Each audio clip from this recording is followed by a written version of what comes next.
2047 నాటికి ప్రపంచంలో మూడో అతిపెద్ద ఆర్థిక వ్యవస్థగా భారత్ను నిలపటమే లక్ష్యమన్నారు ప్రధాని నరేంద్ర మోడీ.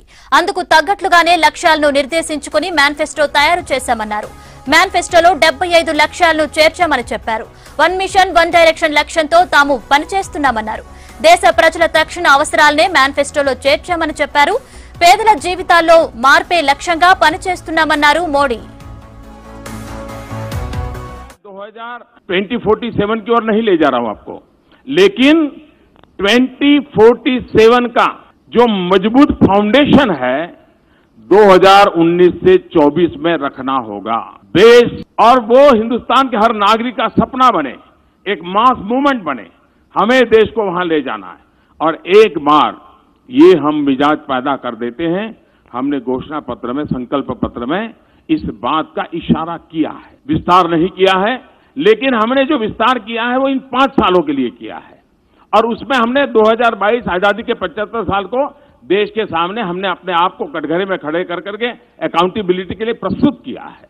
ये अपने आप में एक बहुत बड़ा हमारा निर्णय है और हमने किया है। कानून नियमों की व्यवस्थाएं हो, हमारा अप्रोच हो, और हम ईमानदारी को बल देते हुए, ईमानदारी की प्रतिष्ठा को बढ़ाते हुए भ्रष्टाचार से मुक्ति की दिशा में जाना चाहते हैं। आज समय की मांग है कि हमारी खास करके राजनीतिक व्यवस्था में, शासकीय व्यवस्था में जो बुराइयां घर कर गई है, 19वीं शताब्दी में सामाजिक बुराइयों के खिलाफ जिस प्रकार से एक जन चेतना का आंदोलन चला, आने वाले दिनों में इन एक निश्चित फ्रेमवर्क की व्यवस्थाओं के भीतर इस प्रकार की जो बुराइयां घुस गई हैं, उसके खिलाफ कदम भी लेने हैं, नीतियां भी बनानी है, निर्णय भी करने हैं, लेकिन जन सामान्य का दबाव भी बढ़ाना है, एक जन आंदोलन भी करना है, सुधार के संकल्प की ओर जाना है।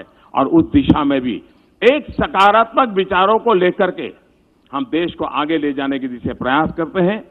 गांव, गरीब, किसान हमारे इस केंद्र में है।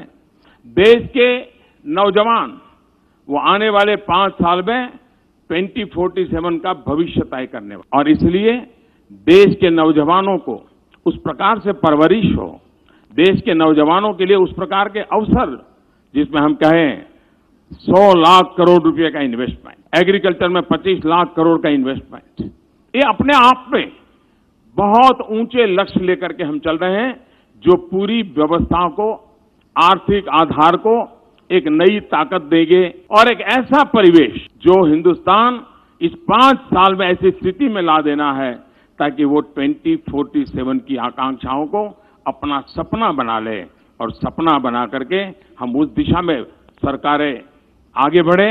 उस बात को लेकर के एक फाउंडेशन का काम भी हम इसके साथ साथ करेंगे। आकांक्षाओं को पूर्ण करने का सपना लेकर के हम आगे बढ़ रहे हैं। मैं फिर एक बार इस संकल्प पत्र की रचना में जिस टीम ने काम किया है उनका अभिनंदन करता हूं। मैं बारीकी में छोटे छोटे प्रोग्राम की रचना में नहीं गया हूं।